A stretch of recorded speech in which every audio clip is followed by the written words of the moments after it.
Chapter 5, Ibiza. Fate, divine intervention, God. I'm not sure how I would describe it.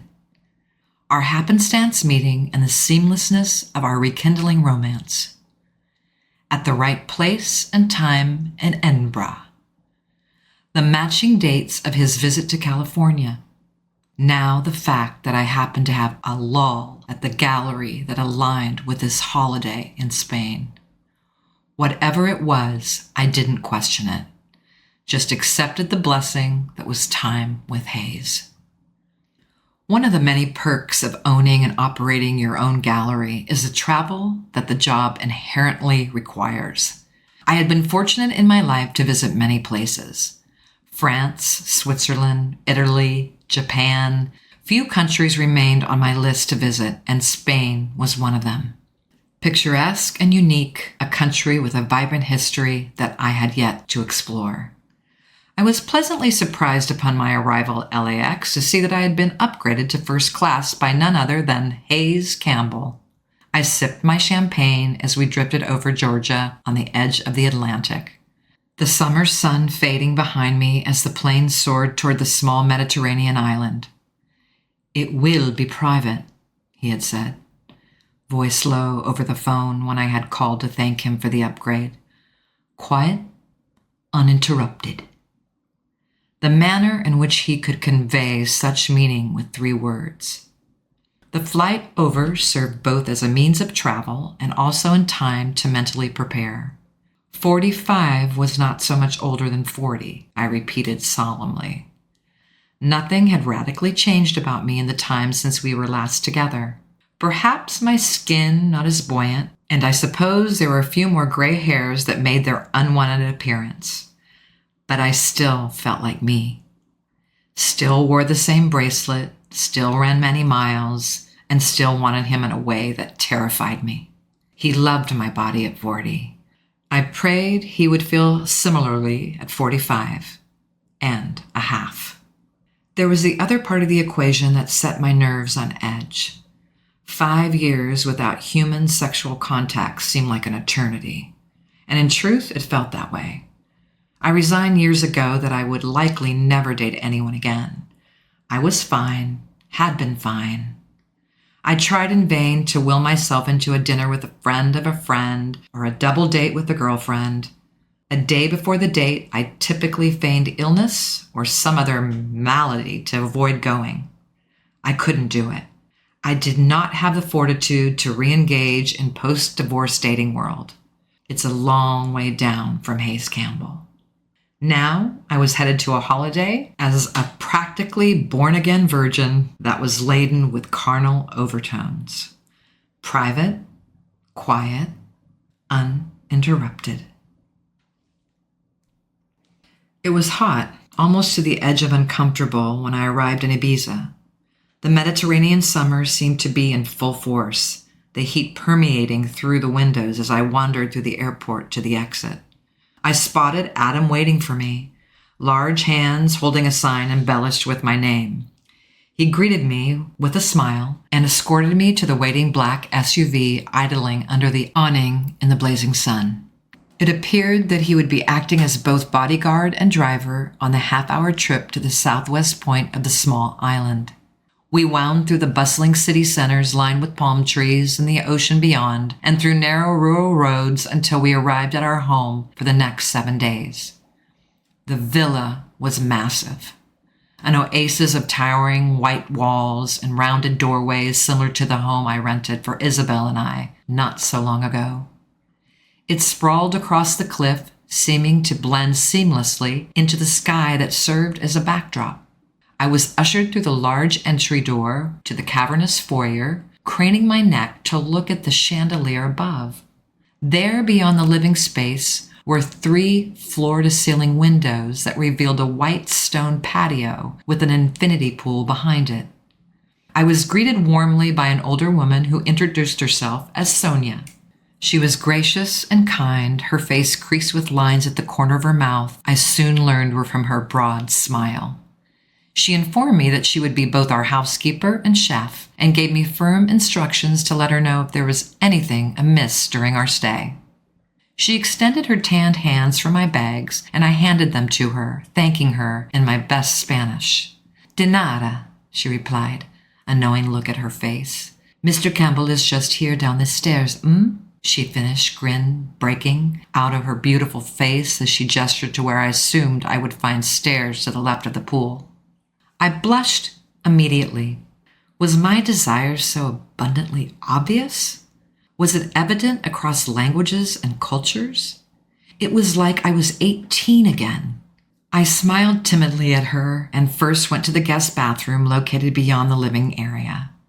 Using the travel kit from my carry-on in my purse, I brushed my teeth, combed my hair, and applied perfume. I had been able to sleep for the majority of the flight over, and it was now late afternoon. I felt energized from decent sleep and the anticipation roiling through me. I deserve the world, I reminded myself, and so I went to find it. He was there. I waited a moment before going to him, wanting to let this view sink in. He was stretched out on a large lounge big enough for two, located an ample distance away from the azure ocean, his bronzed skin seeming to glow against the white cloth. He was reading, brown head bent in concentration, the persistent breeze rustling his curls. He was toying with his lip, the bottom one protruding out as he flipped the page and adjusted his sunglasses. His legs long and toned and crossed at the ankles, dusted in white sand. He looked up as he heard my approach, and the expression on his face was so youthful and full of adoration, it took my breath away. It was as if he had never seen me before. He lifted his glasses onto his head, placed his book to the side, eyes scanning me from head to toe, as if to make sure I was all right, as if to make sure it was truly me. A sense of relief covering his features. His mouth parted in almost a gasp of surprise before fully maturing into a brilliant grin. Those damn dimples. He gestured for me to come over, shifting and moving for me to sit next to him. I lifted the hem of my Monday swimwear crochet dress and slid into the cushion, sliding up next to him as he lifted his arm to wrap it around my shoulders. He squeezed me then, pressing me firmly to his side as he nuzzled my hair. "Hi," he whispered into my locks, kissing my forehead tenderly. He laid his cheek on the top of my head for a moment, and he breathed what sounded like a sigh of relief. I felt every fiber of muscle unwind at being near him, at touching him. This meeting much different than our last. The lines between us more clear. "Hi yourself," I said, wrapping my arm across his toned torso and burrowing closer. The slightly sticky skin of his chest on my cheek, the smell of sunscreen and sweat, and him. "Worried I wouldn't show?" I asked, brushing my fingertips lightly across the forearm he had wrapped around me. I felt rather than heard his low laughter. "I suppose that's part of it. Just find myself being worried about you in general," he replied, taking his hand in mine and lacing our fingers. He rubbed rhythmically across his ring, tanned hand enveloping mine, each touch across my skin sending tingles across my hand. I nodded in understanding. "Well, I'm here," I said, placing a brief kiss on his large pectoral. I untangled my hand from his to see what book he had been studiously reading when I walked up. I picked up the worn cover, the off-white fabric fading and curling at the edges. It had been well loved and read numerous times. The title had stark words in vertical print on the left and a kneeling gargoyle on the right. "Love is a dog from hell?" I asked, peering curiously at the cover. He took the other side of the book, splaying it open and flipping through the pages. It was a book of poems, each page containing varying lengths of text. He thumbed through several before he arrived at the one he had been looking for. Though I was capable of reading, he chose to speak the words aloud, his deep voice vibrating through my ear and into my own chest. into my heart. I loved you like a man loves a woman he never touches, only writes to, keeps little photographs of, he quoted in his rich timbre. Before I could respond, he closed the book and set it to the side, grabbing his phone and unlocking it. He toggled through until he arrived at the Photos app and selected an album simply labeled S. He tapped on the small square and hundreds of Solènes looked back at me. Photos of me in Paris applying makeup in the bathroom, a rather artistic shot. I was bathed in golden light partway through my makeup routine and halfway dressed, leaning forward with practice to put my mascara on, bending down to put on my heels. Of me walking in front of him during our evening stroll on my birthday, and then my smiling face over our cup of tea. A photo of me on the boat in Anguilla, my large hat covering my face from the sun and legs stretched in front of me. A snapshot of me in the Jeep during our off-roading adventure, one hand clapped on top of my hat and mouth in a wide smile, my shorter hair in a tangle. Of me sleeping in Buenos Aires, face peaceful and relaxed before he joined me in bed. Of me walking through the pink-hued streets in Japan, the cherry blossoms illuminating the screen, one of the last photos in the album. He had kept these for all this time. A dedicated album of our time together, evidence of how much he had loved me and missed me. A complicated menagerie of emotions swirled through me looking at them. Surprise, adoration, longing, sadness. One above all, one I was not ready to name. My voice cracked with the emotion when I said, You took all of these?" "I took all of them." He was still looking through the pictures when I kissed him. His lips were soft and tender, roaming leisurely over mine, languorous, unhurried, a savoring edge to each movement of his mouth, a steadiness intended to drive me to the edge. It was working. There was no pressure in this kiss. It wasn't tinged with worry about spying eyes, or only a few hours together, or Isabel or his fans. It was the first time I felt like it was just us. We parted later, both of us laying on our sides, legs tangled, our hands clasped between us, my bikini damp from sweat and other evidence of pleasure. He had removed his glasses and was staring into my eyes with his own. The freckles smattering his nose seeming to glow in the setting Spanish sun. Eyes green in this light, ever changing. "So sorry, terribly rude," he said, kissing me again briefly. "How was your flight? Did you need to rest?" I shook my head.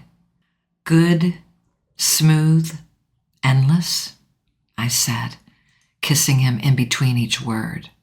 He smiled against my lips with a chuckle.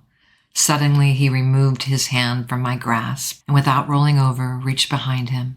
He produced his phone and opened the camera.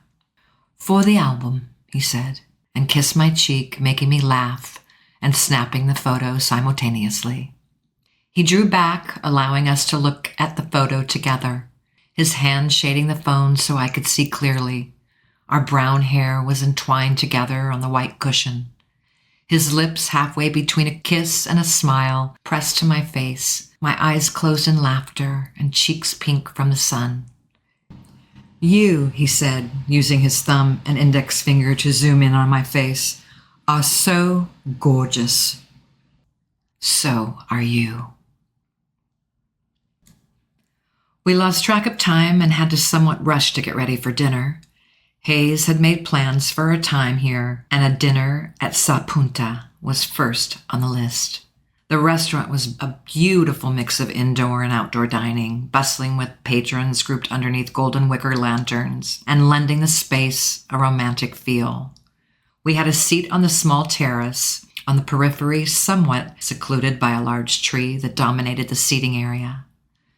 We watched the boats troll slowly in the large bay, some stopping and dropping anchor for the evening, people walking on the deck preparing for the night. The sun had set some time ago behind the mountains, the light fading from orange to red to a violet hue. The smell of the sea mixing with food and wine.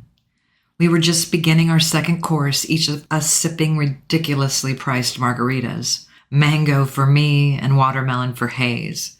I was still nursing the first one, and he ordered number 3. "So," I said, swallowing the sweet liquid and setting my drink on the table, "what made you answer Ryan honestly? What happened to never commenting on your personal life, ever?" He was taking a drink himself when I asked. He smiled with his mouth full, cheeks bulging out before he swallowed. He wiped his mouth delicately with the napkin in his lap and thought for a moment. "Just seemed like the perfect moment," he said. "On national radio?" I asked, raising my brow. "No time like the present," he said, clinking his sugar-rimmed glass against mine. "I'm sure your manager had thoughts about your impromptu admission. Sort of goes against the whole anonymity thing you have going on." His answer was interrupted by our waiter returning to clear our plates and take our order for the third course. We selected braised chicken with tomato, olives, and other embellishments. Classic Mediterranean dish. He excused himself with a bow, and we were alone again, secluded in our alcove with the world revolving around us. "Who said it was impromptu?" he teased. My jaw slackened at that, the idea that he had a plan for this all along. "My love life is almost always a topic of conversation.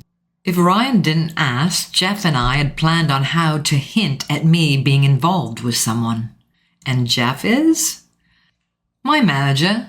He acts as a damage control when things go wrong, helps decide what engagements to agree to, and was the person who orchestrated my retreat from the public. You'll meet him eventually. I owe him a lot. We're good mates at this point after all we've gone through," he said. The conversation stalled as the waiter reappeared, startlingly fast with our savory course, discussing the flavor notes and highlighting the precise plating. He set down the meal with a flourish and retreated quickly. I thought for a moment about his reply, and my tequila-muddled brain took several seconds to realize that he didn't actually answer my question. Clever boy. That's all well and good, but why? He chuckled, using his silverware to cut into the chicken, and nodded before answering. He looked up, a curious emotion flitting across his face. He seemed to settle on his response, lowering his eyes to his plate. "I don't want to repeat history. I don't want to make the same mistakes and expect it to turn out differently.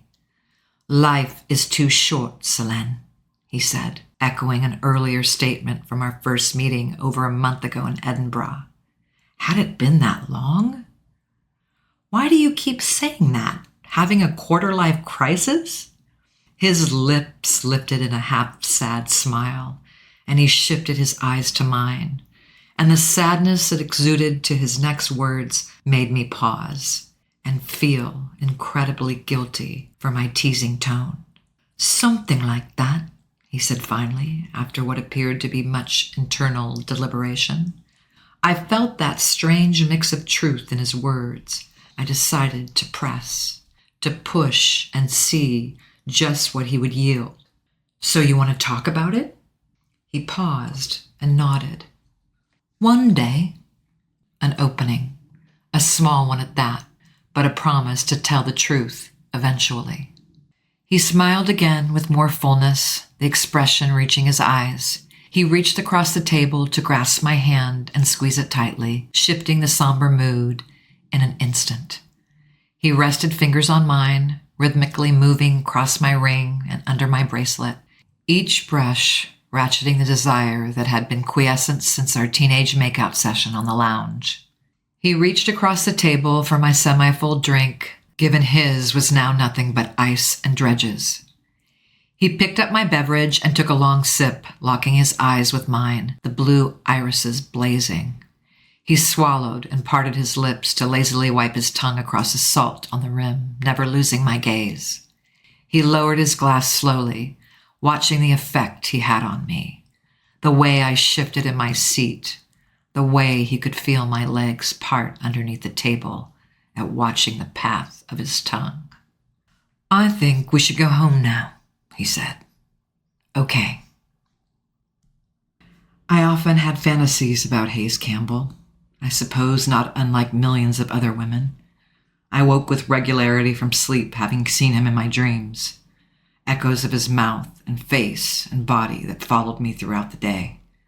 But I knew the reality of him, and no dream would ever compare. He practically dragged me from the car to the house, keeping my hand in his and not stopping even after I tripped. Twice. He opened the large front door hastily and bent down, his forearm hitting me squarely behind the knees and causing me to tip backwards rather inelegantly into his waiting arms. I laughed at this, at his exuberance and gesture, carrying me over the threshold, as it were. No cameras, no bandmates, and no inhibitions. Just us. We ascended the stairs rapidly, and my heart rate rose with every step. I thought often about how our reconnection might go, replayed our first time through my head over and over again. The sunshine, the sand, the champagne, the sex. Not so unlike now. This was happening.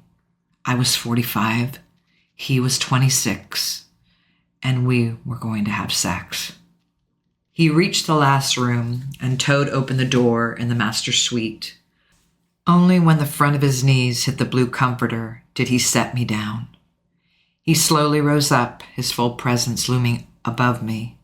He placed his knees on the inside of mine and pushed his legs wide, causing the sarong I wore to slip dangerously apart. I swallowed, feeling his gaze travel down my shirt, to my midriff, to my skirt, and what undoubtedly was showing. I could feel his desire growing, the heat behind his blue-green eyes flashing as he landed at my underwear. Suddenly he leaned over me, placing his knee precisely between my legs and applied pressure, causing a small gasp to escape me at the sensation that contact provided. He grasped my chin, almost roughly, his other hand somewhere by my head. His face was so close to mine, his rapid breathing mixing with my own. The tequila on his breath combined with our sweat and arousal. His eyes bored into mine. "How many?" he asked, surprising me with the intensity in his eyes and the question alone. "How many what?" I asked, genuinely confused, breath coming somehow faster at his nearness, at the demand in his tone. "How many?" he repeated, moving his knee again with emphasis.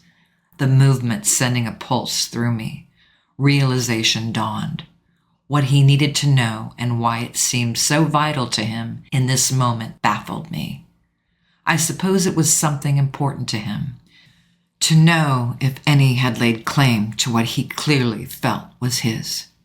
I met his stare with my own and pushed my chin up in his grip, fighting to get closer to him and say the words on his mouth. "None," I whispered, looking at him, at the effect that singular word had on him. His eyes darkened, almost dangerous. He leaned back, exposing the column of his throat and closing his eyes, emitting a groan that was so primal, so guttural, graphic, that my admission had unraveled him so thoroughly, made my reservations I had about me and my body and my worthiness vanish. I parted my legs further, fully pressing myself against his knee, reveling in the contact. He lowered his head to mine, shaking his head as if to clear it. "Solène," he said, tongue licking the seam of my lips as he said the word, demonstrating how he tasted it. The word was laced with both pleading and warning. I knew what that conveyed. His self-control would only last so long. I showed rather than voiced my understanding. I wrapped both of my legs around his slim torso and brought my hands up to grasp his skull. I gripped him with my hands and legs with far more force than was necessary, echoing his possessiveness with my own. I kissed him fiercely, roughly, letting 5 years of passion and wanting lift my abandon I had in the clashing of our tongues and teeth. We were crazed, teetering toward the edge of wild, hands and mouths both tearing each other and trying to get closer. His hands on my thighs with near bruising force, my nails scraping brutally along his back and his head. He reached my underwear, and I was so wet. It was hard to tell where I ended and the fabric began. He moaned into my mouth at feeling this, and took my hands from his head in one of his own, pinning them above my head forcefully, restraining me. The strength in his grip pressing on my bracelet, causing a painful bite of pressure. I let out a small gasp of pain, unintentionally. He wrenched himself away from me suddenly, as if realizing how unrestrained he had become.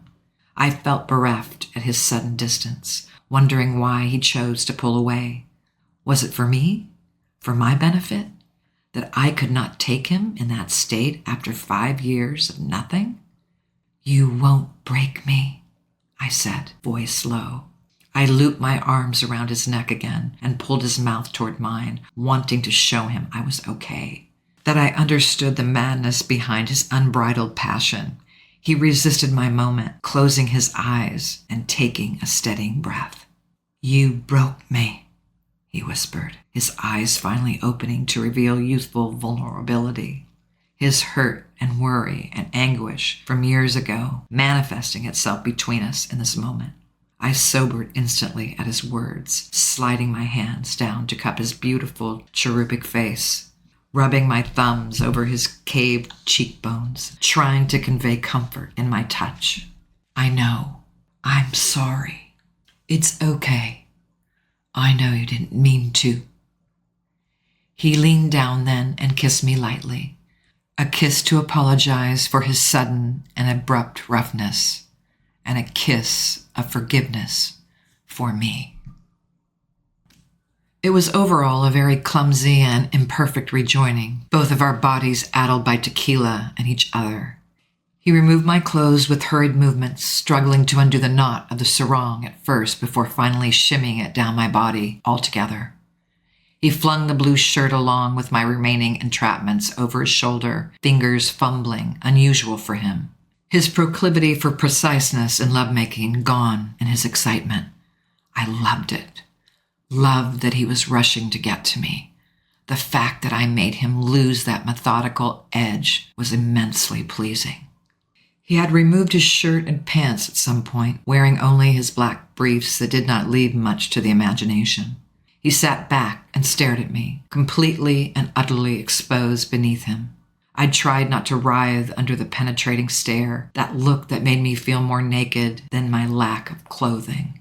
He fit his large hands across my hip bones, thumbs pressing firmly just above my navel. I could see how fast I was breathing by the way my stomach pushed into his fingers, and felt not for the first time how strong he was, how powerful he was, his hands big and thick and encircling my flat stomach. A virile male whose focus rested entirely on me. He slowly leaned down and pressed his lips between his ringed thumbs, right where my pulse was fluttering madly.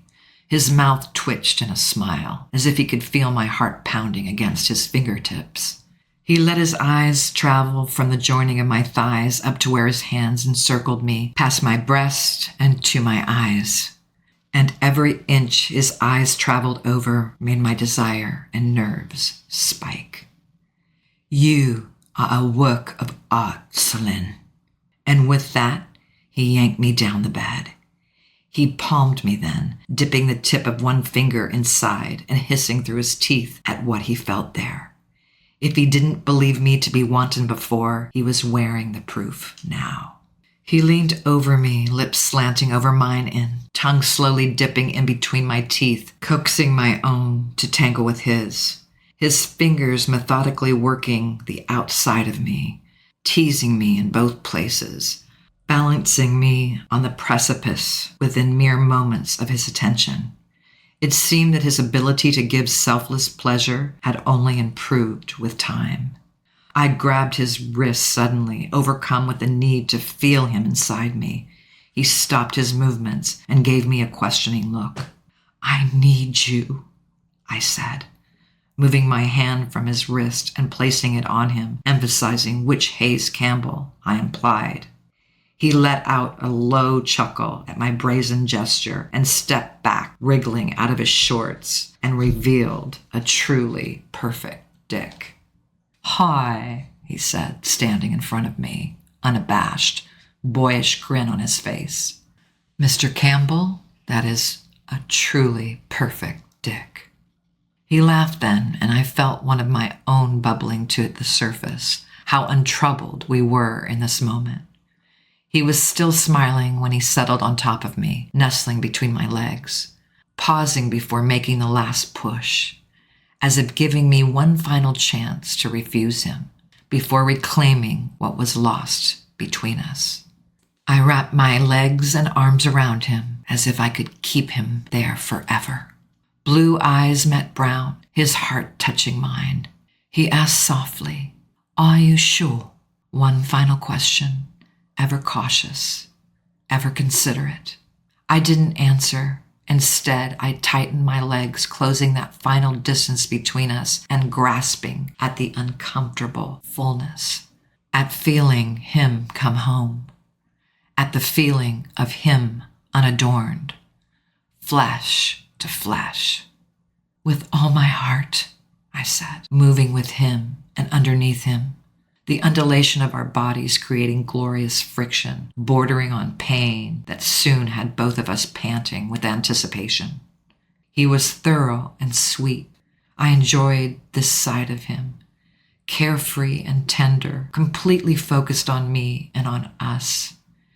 This is what it felt like, to make love, just me and him, and fuck everybody else, feeling surrounded by him, inside me and on top of me and around me. The singularity of this experience. Like so many times we had sex or made love or fucked, but this time we knew there would be no looking back. We came not much later, confirmation of how long each of us had gone without carnal pleasure, his breathing ragged in my ear along with his plea to come with him, his ass and his back smooth and strong under my hands, my nails digging into his skin, his skull, his face, hearing him pant, "Please, please, please," in time with his movements, begging me, knowing he was on the edge, sent me spiraling over with him and tumbling into a kaleidoscope of ecstasy that I had never, ever known before. He stilled inside me when he was done, his chest pushing into mine, feeling the sheen of sweat that coated his body and clung to mine. I kissed him then, and when he made to move from me, I tightened my hold, not wanting to free him from my embrace. "That was worth the wait," I said, kissing his broad shoulder as it loomed above me. He tucked his head into my shoulder and mimicked my kiss. We didn't speak, didn't move, reveling in the peace and healing that our bodies had given us, repairing some of what had been lost. Not completely, but it was a start. Our days passed in repetitive manner. Wake up, sex, beach, sex, some activity Hayes had arranged, nap, dinner, and sex again. We were voracious in our hunger with each other, as if we were teenagers discovering sex for the first time, drunk on the feeling of what our bodies were capable of. Every day we healed. We laughed, we drank, we lounged in each other's arms. We discussed his impressive Spanish vocabulary. He concocted drinks for me every night. We had dinner with Sonia, her expert culinary skills delighting and impressing both of us. We shopped, took a day-long boat ride, and fulfilled our every whim. With the exception of my phone calls to Isabel, we were inseparable. I told him of my half-confession to her in Santa Catalina as we walked along the beach one afternoon. He listened patiently, nodding and replying when needed, but giving me the space to tell him everything. I told him of her maturity and understanding, and how it still hurt me to be somewhat dishonest. How I too struggled with feeling like we were repeating history in some ways, first and foremost by not telling my daughter immediately.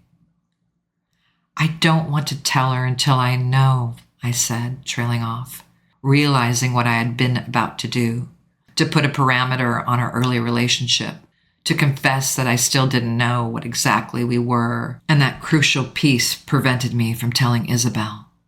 He stopped, his hand still in mine. He pulled me around to face him, the wind mussing my hair and causing it to whirl in my face. He traced the tip of his fingers across my temples and behind my ears, pushing my hair behind them. He cupped my face between his palms. I understand, he said, thumb skimming across my lower lip. Tell her when you're ready.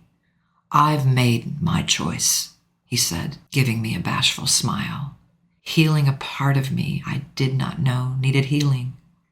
His words laced with assurance and promise, more meaning now than at 20.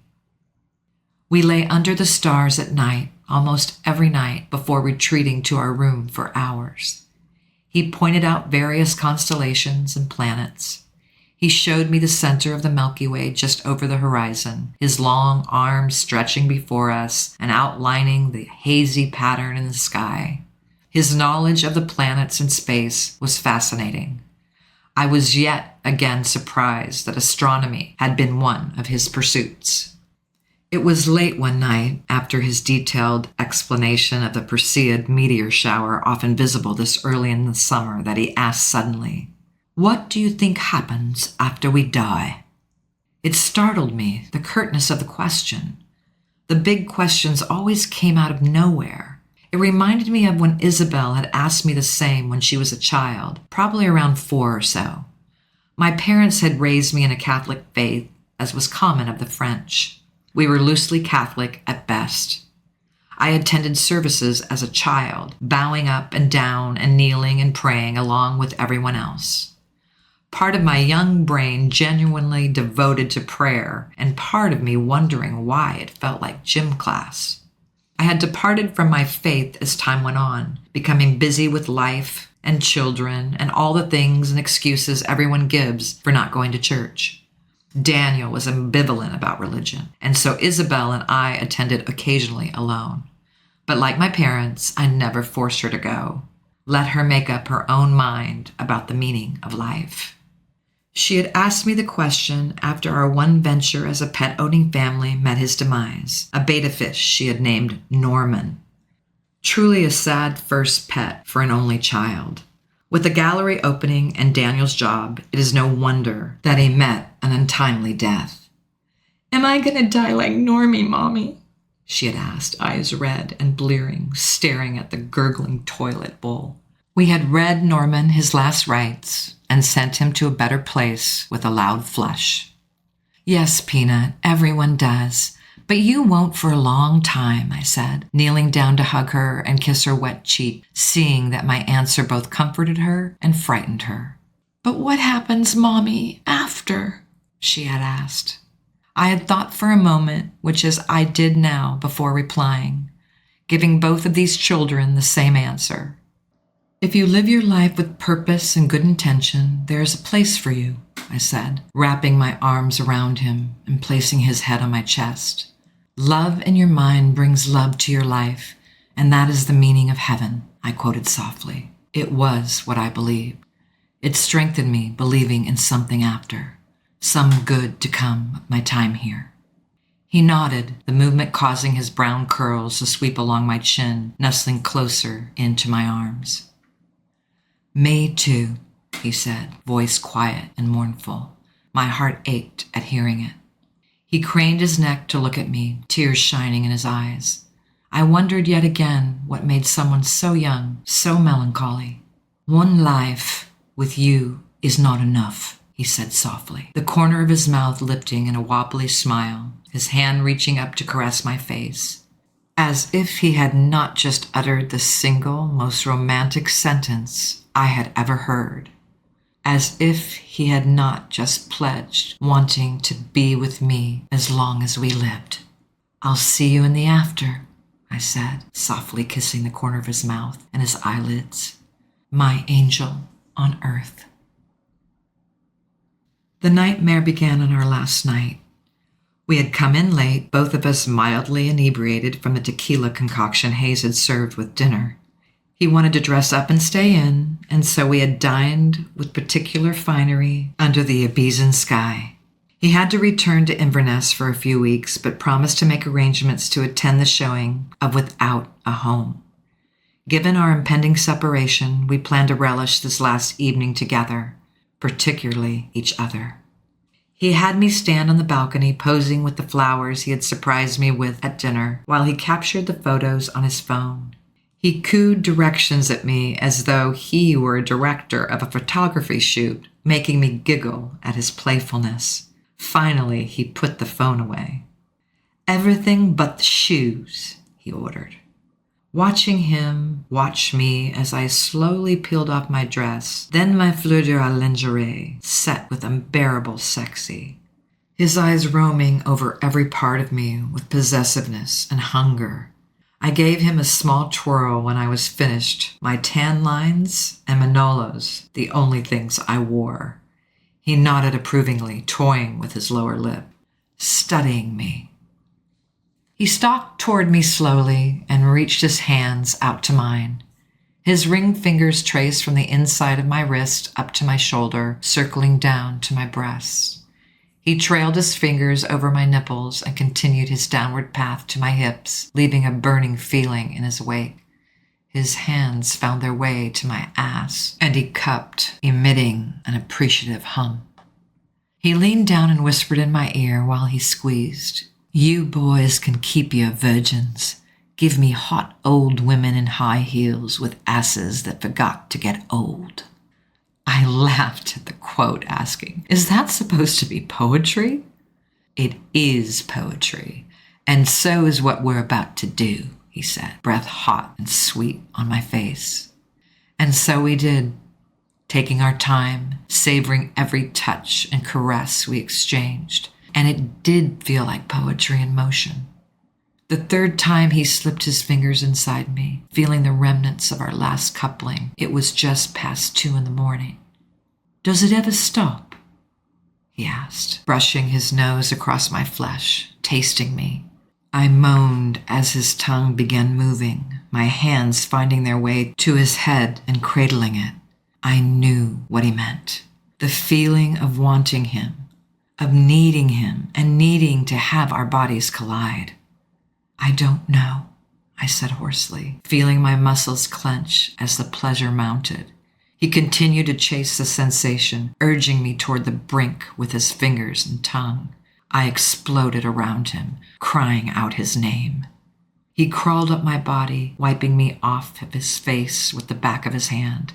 He parted my legs further, and when he began his entrance, I gasped at the sting. I was already sore, my body not used to accommodating his breath numerous times. "I hope it never stops," he said. I awoke to a blood-curdling scream. We had fallen asleep peacefully, limbs entwined, and drifted off into a post-orgasmic slumber. I sat up instantly, my blood roaring through my veins and my heart rate running into overdrive. I scanned the semi-dark room, anxiously trying to find who that awful sound came from. Was it Sonia? Did someone break in? Did someone find us? All of these questions pelted rapid fire through my brain within seconds of becoming fully awake. Realization dawned, and I looked down to Hayes. He lay prostrate on the bed, bathed in the moonlight, hands fisting the bedsheets to the point of tearing. His eyes were screwed tightly shut. His chest rose and fell rapidly, his mouth parting with harsh gasps. He cried out then, an anguished sound, somewhere between a full scream and a sob. He was paralyzed, his mind imprisoning his body. "Hayes," I said, grabbing his arm and attempting to move it, to shake him awake. His grip was so tight on the fabric that it ripped when I lifted his arm, the sound splitting the air. "Hayes," I half cried, my own hysteria rising at my inability to rouse him from this terror. As many nights we spent together, he never had a nightmare like this. I quickly began to panic. He was not waking up. "Hayes!" I yelled, clawing his arms and shoulders, shaking him almost violently to wake him up and free him from the nightmare. I gave up on trying to wake him physically and leaped off the bed, flying frantically around the room, turning on every light possible, anything to lift the darkness in the room and in his mind. "Annie, no, please no," he sobbed. My heart skittered to a stop. Hearing someone else's name on his lips, at the desolation in his voice, the tears coating his face and his chest, he then released the sheets of his own accord and brought his fist up to his face. He pressed his knuckles into his eyes, squeezing so hard they turned white. He was sobbing fully, fat, wet tears rolling from his eyes across his clenched fist and down his broad forearms. "Please don't go," he whimpered, shuddering and shaking in his fright, tremors wrecking his body, begging whoever haunted him to stay. I straddled him then, desperate for any way to wake him. I grabbed his wrist and pulled forcefully, leaning back for leverage. I hauled him into a sitting position, and he flinched in sudden awareness.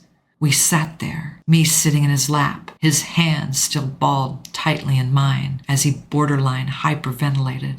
He looked at me in a daze with pupils so wide his eyes were practically black with fear. "Breathe, Hayes. You have to breathe," I said firmly, watching the blue come back into his eyes along with growing realization, tears still spilling over. He matched his breathing with mine, eventually leaning his head forward to place it on my shoulder. I wrapped my arms around his back, pressing him to me as he continued to cry quietly. He slowly became more calm, his breathing more even, his emotions more settled. I could not say the same for my own. When he finally quieted, it was nearly 6 a.m. I needed to leave for my flight in just a few short hours. "Who is she?" I asked. He tensed in my arms, shoulders visibly drawing up to his ears to protect him from the question. "I don't know what you're talking about," he said, voice soft and cold. I stilled. I pushed his body away from me, searching his face. His eyes were puffy and swollen, redness seeping into the corners. His nose and mouth red from the tears that had run dry. His face was so empty, so devoid of emotion, blank, exhausted, a mask. "Don't," I whispered, that one word infused with warning. He continued to look at me with a vacant expression, refusing to answer me honestly, stubborn, holding part of himself back instead of laying the truth between us. I climbed quickly off the bed, infuriated. The fact that he could wake up from a deep sleep, obviously in deep sadness and terror, and then shut me out. The audacity of him to feign innocence as if he did not know precisely what I was asking. As if we had not slept together the last 7 nights and hundreds of times before then, treating me like a stranger in our own bed. I found my silk shorts on the floor and yanked them on with impatience. I paced around the room collecting my things, anger building with every step. At the feeling of betrayal that coursed through me, the gall of him to lie to my face. "Solène," he pleaded softly, wiping more tears from his young face with the back of his hand and clambering out of bed. I whirled on him when he reached me, feeling now almost apoplectic, bursting with my hurt. "I don't want to talk about it now," I spat, holding up one finger. "I'll tell you about it tomorrow," my second finger joining the first. "I'm not sure when I'll be ready to talk about it," my third finger rose in accusation. Any of those 3 answers would have been sufficient. "How dare you? I thought you were better than that," I hissed. I made to shove past him and prepare for my departure. He gripped my upper arm, long fingers circling my bicep and halting me in my tracks. "Sol, please," he said, voice breaking. He turned me around, keeping my shoulders firmly to his grip to prevent me from running and to hold himself steady. He took a deep breath, his expression closed. He waited for several moments before speaking. He started, and then choked, eyes flooding again but not spilling over. His voice clogged with tears, with the words he couldn't share. He removed one hand from my shoulder and clutched his chest, grasped at his heart. "I can't. I'm not ready yet," he whispered, the mask lifting a fraction, revealing a deep sadness, a broken heart twice over. The burning outrage inside me puttered out immediately at seeing the crack in his soul. He cast his eyes down in shame. I grasped his chin, tilting head up so his eyes met mine. Let him see the anger in his deflection, the hurt there, and the compassion. There for the taking when he decided to trust me with the truth. "Thank you," I said, pressing my lips to his lightly. I pulled back and continued to hold his gaze. "Don't do that again. I mean it, Hayes," I said. He nodded, his eyes downcast with shame. "I'm sorry," he said, taking my hand from his chin and kissing my thumb and the ring there. He toyed with it before kissing it again and then lifted my hand to hold it to his face. He placed my palm flush on his cheek, kissed the inside of my wrist, and looked up at me. "I will tell you," he promised. "You have my word." His word.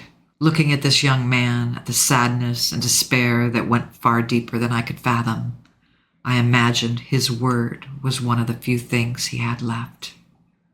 "I can live with that,"